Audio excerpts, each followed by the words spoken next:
Imagine being brutally murdered. Terrible, right? Now imagine your killer standing over your lifeless body, scratching his chin, and saying, "Nah, dying is just too easy for you." In ancient Rome, death was literally just a Tuesday. Gladiators, plagues, endless wars, everybody died. It was completely boring, but what if they wanted to punish you so badly they decided to kill your very existence? Welcome to Damnatio Memoriae, the punishment worse than death.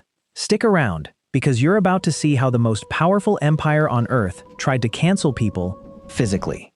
Today, if a celebrity messes up, they get canceled on Twitter. They post a tearful apology video on YouTube, usually wearing a gray hoodie, staring sadly at the floor. But at the end of the day, their Wikipedia page is still there. Their movies are still streaming. They still exist. The Romans would look at our cancel culture and laugh.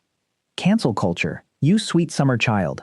Guard, grab a hammer and smash that marble statue to dust.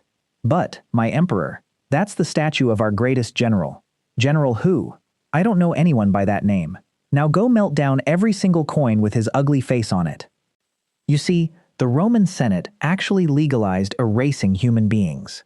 It was an official, government-sanctioned decree.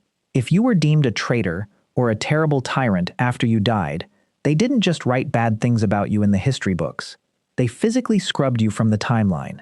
Statues were decapitated. Names were violently chiseled off stone monuments. Your face was literally melted off the currency.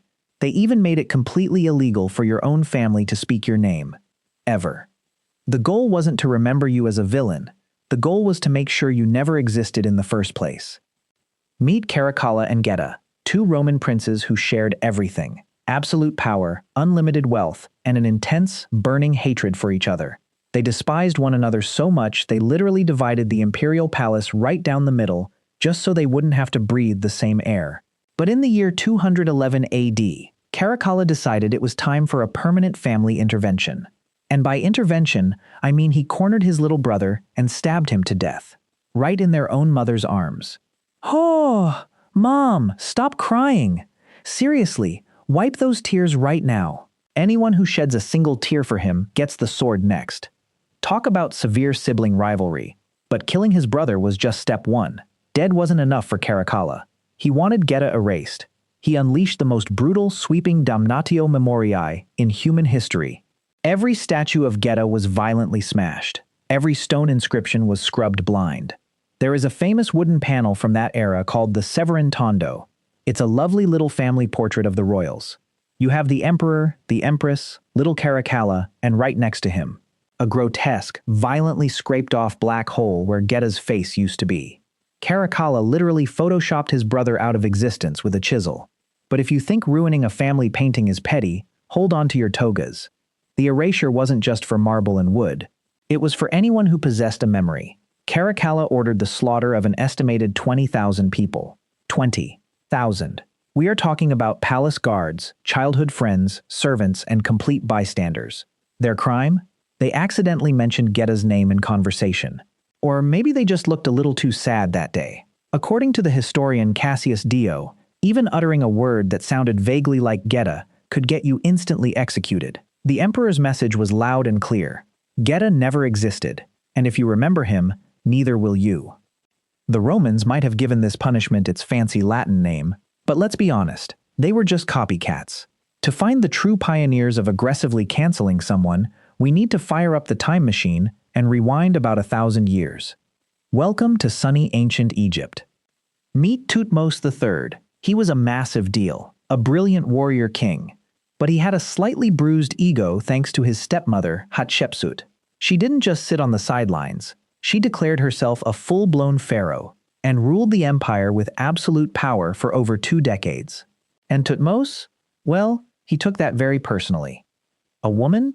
Doing my job? And doing it well? Absolutely not. Get me every stonemason in the kingdom. I want her name chiseled off every single temple right now. I'm the only great pharaoh around here. And he wasn't kidding. Years after she died, Thutmose launched a massive state-funded vandalism campaign. He dispatched crews of workers across the entire Egyptian empire with one specific, exhausting job: to literally hack Hatshepsut's image and name off obelisks, shrines, and stone walls. They dragged scaffolding into sacred temples just to smash her face in. It was an incredibly tedious, labor-intensive process just to erase his stepmom from the timeline. Without a doubt, it remains the most spectacular, high-budget act of historical pettiness the ancient world had ever seen. But here is the ultimate twist.